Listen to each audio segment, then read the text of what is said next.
Sebelum melanjutkan, jangan lupa subscribe dulu. Terima kasih. Bab 455 Ledakan Besar yang Mengejutkan. Bu, hujan akan turun, cepat bawa pakaian kembali.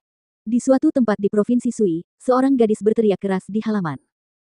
Apa yang kau teriakkan sembarangan? Kau berbohong pada ibu lagi. Langit cerah sejauh 10.000 mil. Di mana kelihatannya akan turun hujan. Setelah seorang wanita setengah baya keluar dari sebuah rumah, ia mengangkat kepalanya, menatap langit cerah, lalu kembali menatap anaknya dan memarahinya dengan marah. Tidak, Bu, lihat, lihat. Hujan benar-benar akan turun. Pasti ada hujan di awan hujan sebesar ini.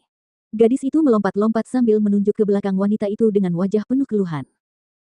Wanita itu menoleh, setengah percaya dan setengah ragu, tetapi dia menemukan bahwa di arah lembah Dewa Pedang, awan hitam pekat benar-benar muncul.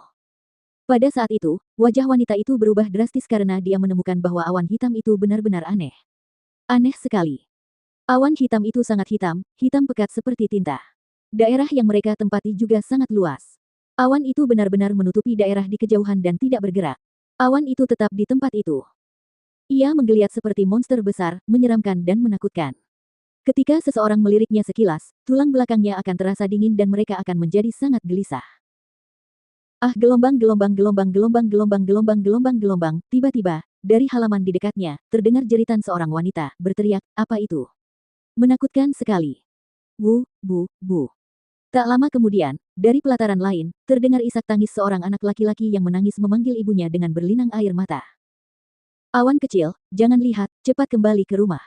Melihat situasi itu, wanita yang tidak memiliki kultivasi itu juga takut. Dia tahu bahwa orang-orang di sekitarnya takut dengan awan berwarna hitam itu. Maka, ia menggendong gadis kecil itu, memasuki rumah, dan bahkan tanpa membawa kembali pakaiannya, ia menutup pintu, jendela, dan bahkan menguncinya. Kenyataannya, semua orang dalam radius 1000 mil lembah Dewa Pedang melihat awan hitam itu. Awan hitam itu terlalu aneh. Belum lagi orang biasa yang belum pernah berkultivasi sebelumnya, bahkan ketika beberapa ahli dengan kultivasi tinggi melihat awan hitam itu, mereka mengerutkan kening dan merasa sangat gelisah. Bagaimana ini bisa terjadi? Chu Feng ini benar-benar mengerikan. Aura ini, aku tidak tahan lagi. Tiba-tiba, kaki seseorang lemas dan mereka berlutut di tanah. Aura Chu Feng semakin kuat dan hampir menelan seluruh wilayah di tempat itu. Meskipun dia tidak sengaja menekan siapapun, orang-orang masih tidak dapat melawan aura tersebut. Tak lama kemudian, banyak orang mulai berlutut di tanah. Beberapa orang pingsan, dan ketika orang-orang itu pingsan, mereka bahkan mengejang di tanah. Chu Feng, ada apa? Kamu baik-baik saja. Chu Feng, cepatlah dan jawab aku, jangan membuatku takut. Pada saat itu, bahkan Ziling pun panik. Dia adalah orang yang paling dekat dengan Chu Feng, dan juga orang yang paling bisa merasakan betapa mengerikannya Chu Feng saat ini. Jika seseorang bertanya seberapa mengerikan Chu Feng saat itu, bahkan sebagai tubuh ilahi, dia merasa sangat cemas karena kekuatan ilahinya terus-menerus bergejolak, seolah-olah merasakan gangguan dari kekuatan Chu Feng. Yang terpenting adalah bahwa itu adalah pertama kalinya Ziling merasakan gejolak kekuatan ilahinya. Namun, dia bahkan lebih khawatir karena dia menemukan bahwa bukan hanya mata Chu Feng yang berubah, seluruh pribadinya juga tampak berubah. Dia tampaknya bukan Chu Feng yang dia kenal, dan pada kenyataannya, sejak Chu Feng berubah, dia hanya menatap tajam ke arah leluhur tua lembah Dewa Pedang yang jauh dan bahkan tidak melirik Ziling. Asteris itu. Tiba-tiba, Chu Feng bergerak. Ia mulai melangkah maju, berjalan perlahan menuju leluhur tua lembah Dewa Pedang. Sambil berjalan, ia berbicara. Suara seperti guntur bergema di seluruh negeri itu. Suatu hari nanti, langit ini akan hancur karenaku, tanah ini akan runtuh karenaku, matahari, bulan, dan bintang akan berubah karenaku. Jika suatu hari nanti, orang yang kucintai tak ada lagi di sini, maka akan kubuat semua orang di dunia ini mati bersamanya. Asteris ledakan. Saat Chu Feng berbicara, petir di sekitar tubuhnya mulai melonjak kemana-mana dan awan hitam di langit mulai berputar dengan sangat cepat. Hembusan angin yang kuat memaksa orang-orang tidak dapat membuka mata mereka. Mereka yang memiliki kultivasi yang sedikit lebih kuat baik-baik saja, tetapi bagi mereka yang memiliki kultivasi yang sedikit lebih lemah, mereka tidak dapat menahan kekuatan angin, dan seperti orang-orangan sawah, mereka tertiup angin dan bergerak kemanapun angin membawa mereka. Asteris gemuruh gemuruh gemuruh gemuruh gemuruh. Kekuatan angin semakin kuat dan kuat. Bahkan istana lembah Dewa Pedang yang dibangun dengan bahan khusus mulai runtuh dan hancur.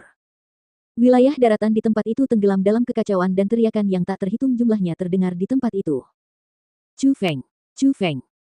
Pada saat itu, Ziling awalnya ingin mendekati Chu Feng, tetapi dia tidak bisa berbuat apa-apa karena kekuatan angin bertiup karena Chu Feng. Semakin dekat dia, semakin kuat kekuatannya.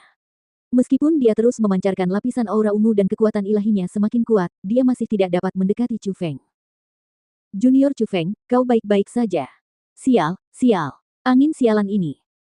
Pada saat yang sama, Zhang Tianyi tidak menyadari bahwa angin itu berasal dari Chu Feng dan dia bahkan berpikir bahwa Chu Feng dalam bahaya. Dia juga mencoba yang terbaik untuk mendekati Chu Feng, tetapi meskipun itu dia tidak dapat mendekati Chu Feng saat ini. Asteris Biceps. Tiba-tiba, terdengar suara yang sangat memekakkan telinga. Itu bukan guntur biasa.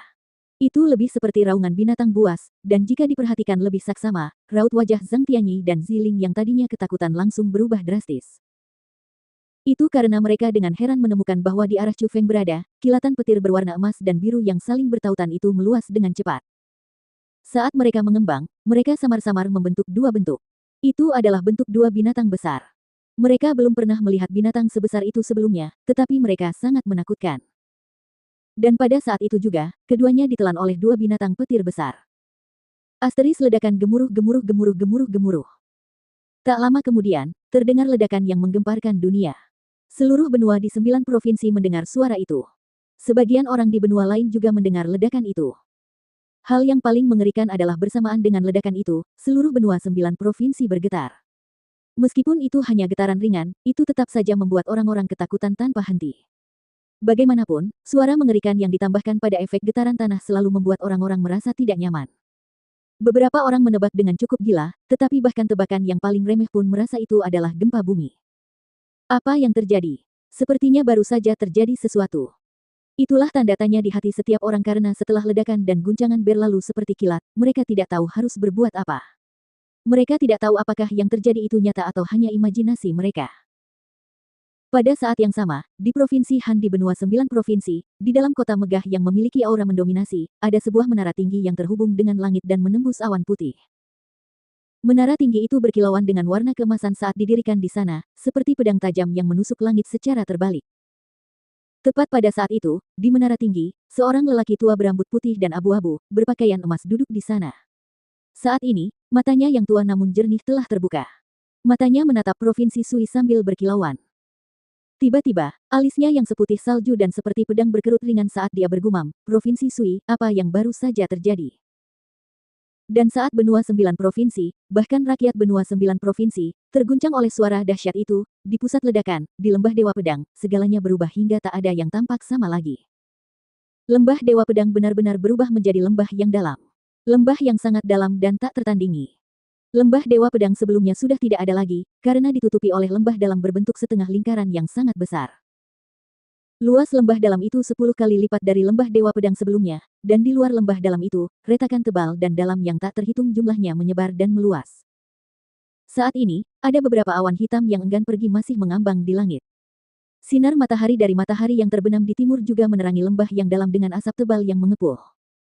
Namun di tempat itu, tidak ada sedikit pun kekuatan kehidupan. Suasananya seperti tak bernyawa.